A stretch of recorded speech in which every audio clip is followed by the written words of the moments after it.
Hello and welcome to episode 69 of the Youth Intake Challenge. I've just got in from a run, so I'm all hot and sweaty, but what better time to get stuck into the end of season review as we build to the next season in the Premier League with probably one of the best youth intakes we've had in a while, the most rounded squad we've had in a while, and off the back of what was actually quite a good season. So stick around and we'll see how we get on.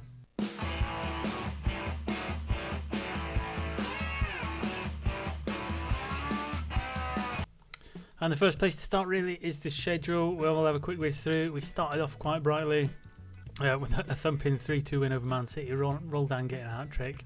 And that was kind of the peak of his play for the season because he only really got 11 goals. He has suffered a leg break towards the end of the season. He's out for 2 to 4 months. He's still our best striker at the club.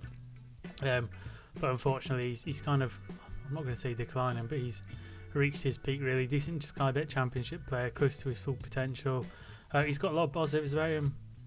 Fans love him. He fits well in the squad. But again, he can be a bit wayward. He's not going to get any better than Championship. And I think it's about time we look to build one of his successors, either Rakim Primus, who ended the season quite well, or Patrick Brepera. So a good start to the season from him. Beating Man City. That was as positive as it got right at the beginning. Followed up with a 4-1 defeat to Wolves. We went on a little bit of a good start-off run. Getting through in the cup, getting a couple of wins. Started to pick up a few defeats as we approached October. Crystal Palace, Norwich, Newcastle, and it was kind of steady. We'd win a couple, lose a couple, all the way through. We had a really good patch probably as we hit kind of January, February, March time. Probably our best period of the season, picking up 3 wins out of 3 in March, which was really good and gave us a bit of momentum. And then towards the end of the season, I won't say we petered off. We kind of kept that win, draw, loss, draw, win, kind of mirroring himself. So the last 6 games, we did put in some good performances. I mean, we beat Everton in a 4-3 game with a 94th minute Berroza win, which set us up for a push towards maybe a European place as an outside slot. But then Arsenal beat us 2-1, which was a fairly close game. We did beat Chelsea. I mean, Rakim Primus getting a goal, Robbie Harris getting his first goal of the season towards the tail end as well. Getting a creditable draw with Man United. Before we're on the back end of a 4-3 defeat by Tottenham, a defeat by West Ham, recovered with a draw against Spurs, and then ended the season with a 1-0 win. Rakim Primus scoring a goal, who might actually be the future striker of the club as it currently stands. 20 years, I mean, he's had 6 first team appearances, 11 substitute appearances, got 4 goals, so he's not done bad. It's not a terrible return, and he's only going to get better. So we need to start feeding him into the squad, getting him some more playing time. So that's where we start. Competition-wise, we finished 11th, so mid-table, 52 points. We're still good 15 off the UEFA places, although the 7th place there got one, which is only 10 points ahead, so it's not that big a gap, and it's certainly manageable for us to close that gap this season, I think. FA Cup-wise, knocked out pretty much straight away by Southampton. Carabao Cup, knocked out by Norwich. We did knock Norwich out in the FA Cup in the 3rd round, but we didn't get past Southampton. So in terms of the competitions, we've had credible performances in the Cup. I think we've done a good run at the Premier League this year. Something certainly to build on for next season as we look at refining the squad. In terms of the squad planner, I mean, we went through it last time. I've filtered in a lot of young players in certain positions to try and squeeze out what we're going to look to develop towards. I've gone a step forward now, and I've already started to rationalise the first team squad. I think we stick with 3 goalkeepers, so we've got Ibrahim, Kutlu and Duncan. 2 5-star potential goalkeepers in there behind Ibrahim, who is the first choice, currently playing at 3.5 stars. But you can see for him, Kutlu, he's not far behind, currently at 2.5 stars. Stats are fantastic, his development is going well, and he's potentially Premier League. So this is what we're looking to find now, as we go through the squad. These potential Premier League players is what we're really looking for. So Kutlu's one of them. I think Duncan, when we look at him, he's one as well, although his downers could improve a lot. So goalkeeper wise, we're looking pretty good. In terms of left back, this is where we're going to make a bit of a change. Onyango was in there. I've kind of punted him down to the under 21 squad, and I'm going to look to move him on. The reason being is we want to start bringing in one of our other left backs. So Frank Bakura, he's currently injured at the minute. He can play right back, left back. He's already at a 2-star, so he's ready to start getting integrated into the first team. But he's got certainly a minimum 3.5 star, but possibly 4.5 star potential, which takes him beyond Onyango. And if I can do a comparison with him, just to give a bit of a comparison, I think he's already probably a better rounded player in terms of his going forward side. His defending's not quite as good, and he's not as aerially is good, but I don't think he really needs to be playing in the full back position. So I think if we can get Frank Bakuru and some of the other young players brought in, that'll be a much more positive, and we can step up that kind of potential rate into a more Premier League standard, because Bless Onyango, he's probably only League 1/Championship standards, so we're going to have to look to replace him. Similar at right back, we're going to keep Bruce Stad at right back at the start of the season. He's fairly solid, although he's also reached his limit, so he's not really going to get any better than where he is. Decent Sky Bet Championship, close to full potential. Not sure he's going to push on, so we're going to need to bring in somebody who's got a little bit more potential in there. Bakuru could be that, he could slot in at that right back, but at the minute he's playing either left or right. But we'll look at bringing someone in to kind of fill that spot. He's probably going to be someone from the under-21 squad. There's a number of them in there. When we look at the fullbacks, where we got Jesper Strid, I've probably left him out because he's only 1.5 star at the minute, but Strid's another one who could develop really well. He's probably got a bit more potential to get up towards the standard we really want. Andy Solkin as well, who came through the last intake. So looking to filter a couple of these players out who aren't going to get much better, cash in on them while their stocks are, and give somebody the game time to develop them. Centre half's going to be fairly settled with John de Havilland. He's going to stay in there. We're going to keep Montel Clifford as our best centre half in there. He's 4 stars, so he's easily our best centre half. So he'll be staying with us for another couple of years. 28 years old. We've still got another 2 years on his contract. We'll probably look to extend that. But who I've brought forward is James Carter, young player. He's been away on loan. Where's he been? He's been at Newport and Hartlepool. Played 24 games for Hartlepool last season. Some good performances. So we're going to bring James Carter in. If we look at his development, where is it? Why is his development not on there? Well, there's reports anyway. He's potentially Premier League standard defender. So we need to get him some game time. He's currently playing good Vanarama National. We need to escalate that quite quickly. Exposure to the first team at this level is probably going to be the quickest way to do it. So we're going to look to feed him into that machine and see if we can get him up to the level we need. Looking at some of the other players we brought through, I mean, your standout players, Ovie and Cody, are going to stay. Tom Houghton, he's been out on a couple of loans. We're going to start to integrate him into the squad now. He's got a definite 4.5 star. When you look at him, he could be a good Premier League player. So Tom Houghton, it's really important that we get a way of introducing him in. He's fairly determined. He's got a fairly good, if not average, stat spread. Some of them could still go up. In fact, his progress is on there. So you can see his attributes in terms of his all-time development. He's a major, which is something we like to see. But it's about getting him into the squad, getting him some game time. 23-year-old Irish. It's about time we introduce him. Canderton and Harris will stay in there quite steady, both at 3 stars. Can gust up to 3.5, although I don't think either of them get up to Premier League standard. Ahmed Sarkodie, our new star player, our new wonder kid, he's going to continue to be a potentially Premier League standard. He's not quite there yet, but he's the best of our midfielders, so he's going to stay in there. We're looking quite good in the centre of the park. Berat Oza, he's 4 star. I think he's reaching his peak as well, close to full potential at Championship. As you can see there, Remy Lippman and Rakim Primus, both ready to go at 2.5 stars, so pushing towards them starting places.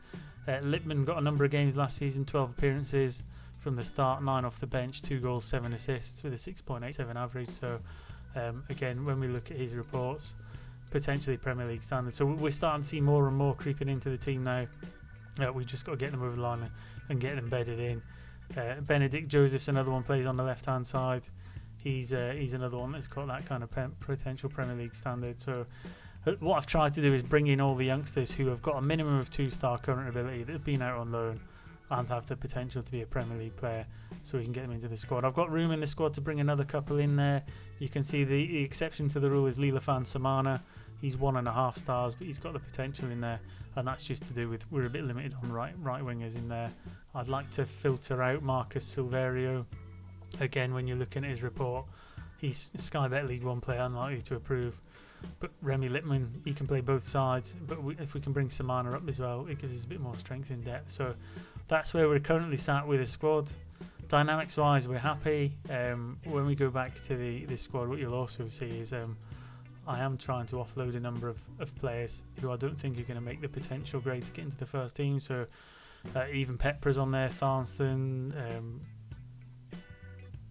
John O'Carr, Coleman and Yango, Mulligan, McAvoy, Salami, Kays. We're going to look to try and move them on best we can, recoup some funds, reduce the squad to keep the best and brightest. And as we move forward, we should only get the Premier League standard players getting a sniff in and around the first team squad. So the squad looking really, really good, really well rounded. We will continue to look for more. Them three aren't necessarily going to come back up to the squad. We're going to look to move them on.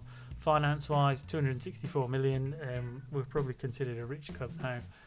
I have put in a couple little board requests. So there's that new stadium buzz again. They might go for it this time. They've not come back yet.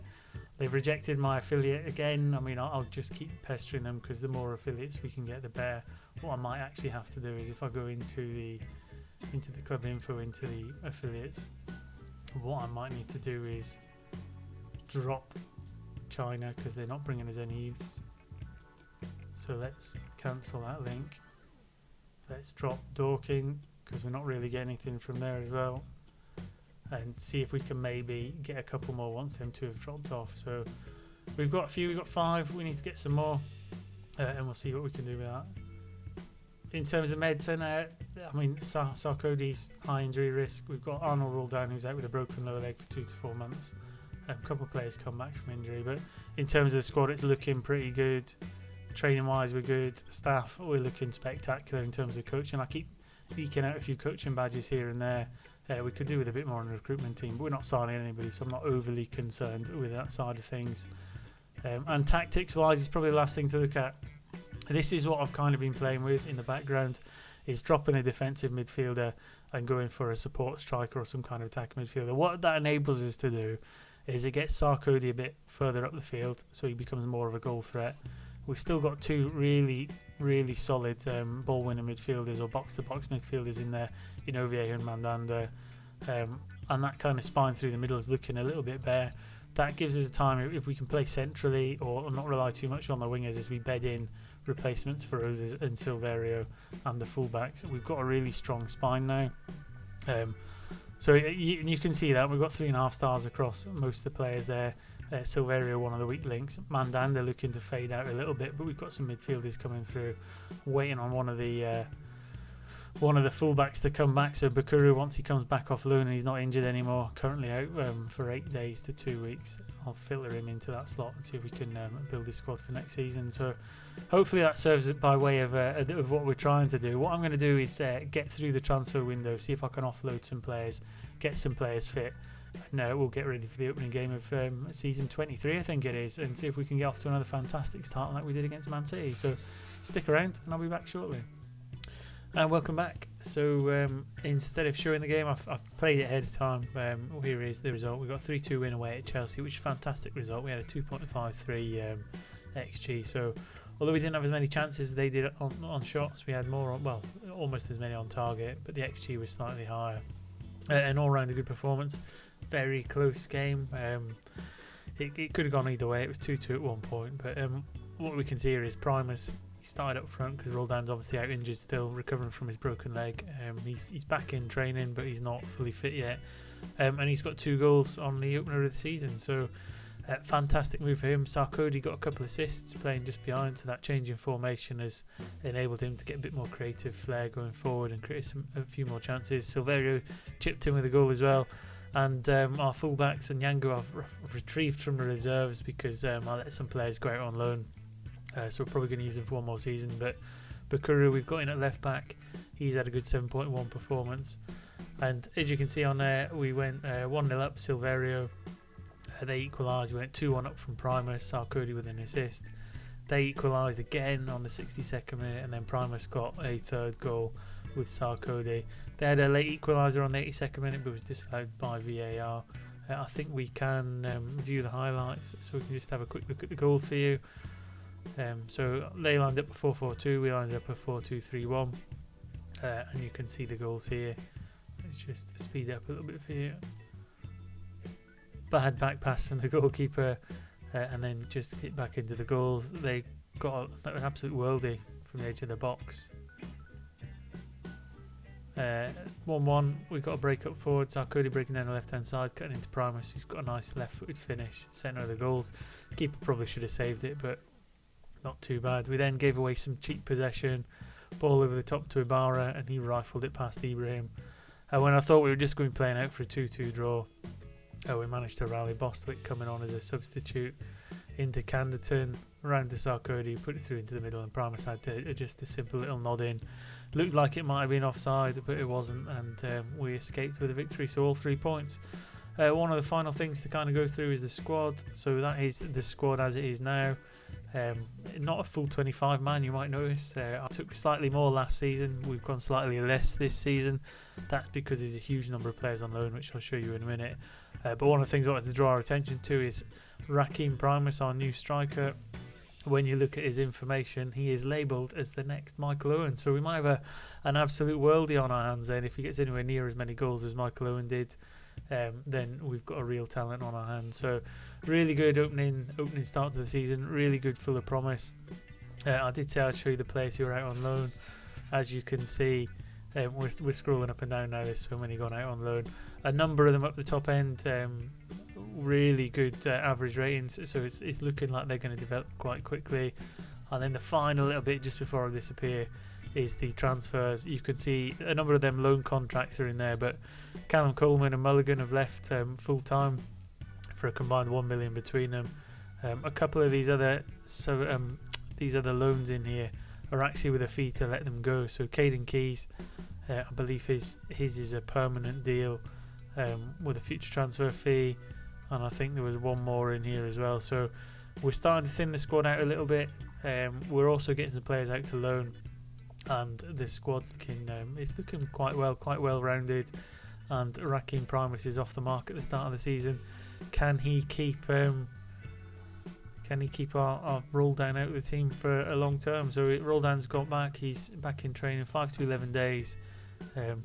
Another couple of games for Primus to kind of stamp his authority. If he can get just that extra half star, he probably becomes the first team starter, and it could be an absolutely wonderful breakthrough season for him. So I'll get through. I'll play some games up until the intake preview, and when we come back, hopefully this is going to be the best season yet, and we can finally break into that kind of European pack at the top end of the table. So once again, thanks for watching. Hope you're enjoying it. I'm enjoying it. I'm really looking forward to the next intake. Now all the changes have taken place. I think we might have one more affiliate club going through, but we'll see about that on the next episode. And until next time, take care, enjoy yourselves, enjoy saves, and I'll see you soon.